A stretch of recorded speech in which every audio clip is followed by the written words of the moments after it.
Well, my first gig that I really did that I was excited about was actually a summer gig at a Lebanese steakhouse in Bradford, Massachusetts.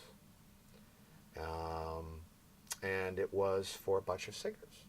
It was like a Singers Unlimited group, and they were called the Friendship Company. They were quite good. And they had the Friendship Company Orchestra, which was me and a drummer.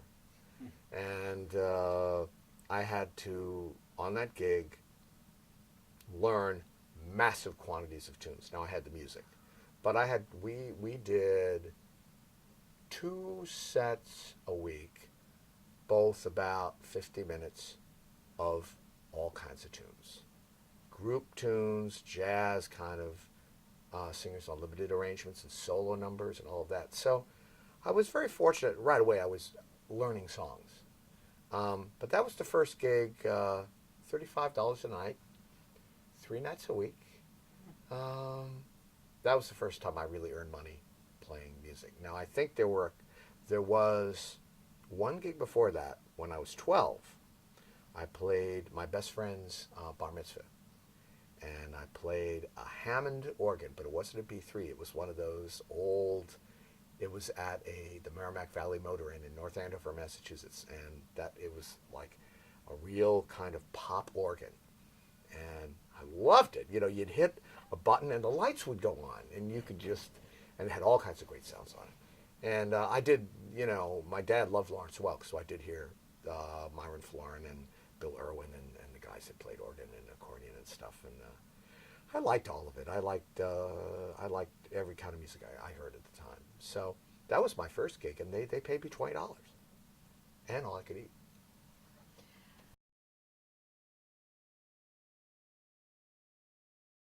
to play with. Gary Burton. And Gary why? Burton. Well, you know, he's real interesting because um, I'm from Boston. I heard him many times in the 70s and 80s.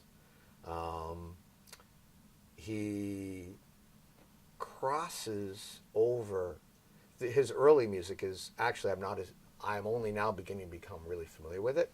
I became aware of him with Chick Corea. And I think that he takes the piano language and transfers it to the vibes in a way that no one's been able to do. His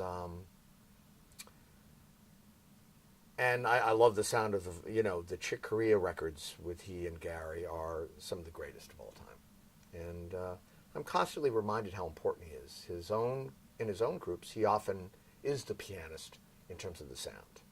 Um, sometimes he's the horn player, and sometimes he's the harmonic guy, like a pianist. Um, with the band now with Julian, that's exceptionally great. That band is exceptionally great because they trade places and they assume different roles. And he's always pretty much led his own band, so I've never really gone in his circles. So I think it would be really exciting to work with him.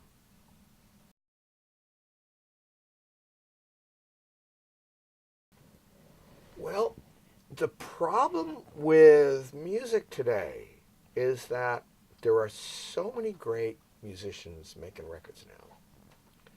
I really stopped being able to keep up with it about 15, 20 years ago because I go back to Louis and Ella and I learn from that, their sense of time, their sense of sound, space, the lyrics of the tunes. Um, Wayne Shorter, every time I go back to Wayne, I learn something. But that's true about all the records I grew up with. I'm still like, oh my goodness, that's, great music. It just continually refreshes you. So you played Kurt Elling, that Mary Stallings record. Well, I got to get that. I got to learn what's in that. Because I've done some work with Eric. I've played Eric Reed. I've played some two piano gigs with him. And he's growing, and he's a bit younger than I am, so he's still like expanding and becoming deeper into the ground.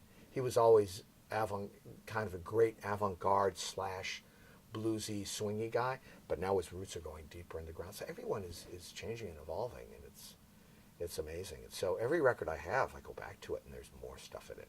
And of course, all the live records. And I do think that I joke in the last 5 years.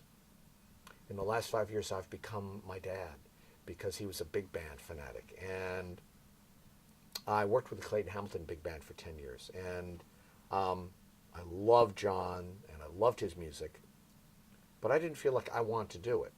And being a pianist in a big band, you're off to the side, so you really don't hear how great it is. When you stand in front of it, it's really, really incredible. And I just, in the last 5, 10 years, I've been doing more arranging. And then I was nominated for a Grammy, and so I have to do more big band writing now. And I'm actually doing some gigs now where I'm standing in front of my own big band. And if my dad saw it, he wouldn't believe it. He would be like, wow, I can't believe that he's like a big band guy. So we do kind of go back to our roots sometimes.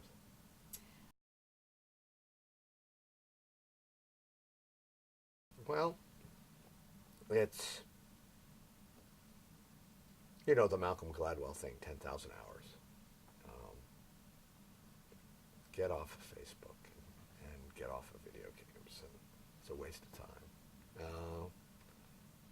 Spend time with the music. And listening is just as important as playing. Number one, hard work. Listening to music. And now it's easier as a teacher, because I remember when I first started teaching, you had to pester kids to get records, and they didn't have money, and all that is all over now because of the internet. So you just tell them what to listen to. I'm drawing a blank. You said what? Oh, yeah. You asked about what things I like to teach my students. Teach them in the groups that they play in. They need, first of all, to know the language well enough. That's first, because you can't write a novel unless you can communicate the language that the novel is in. So that's number one.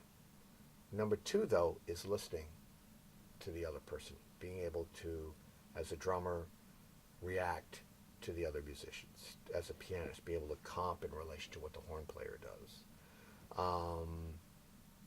I think those are the two most important things. Number one, to contribute, and number two, to respond.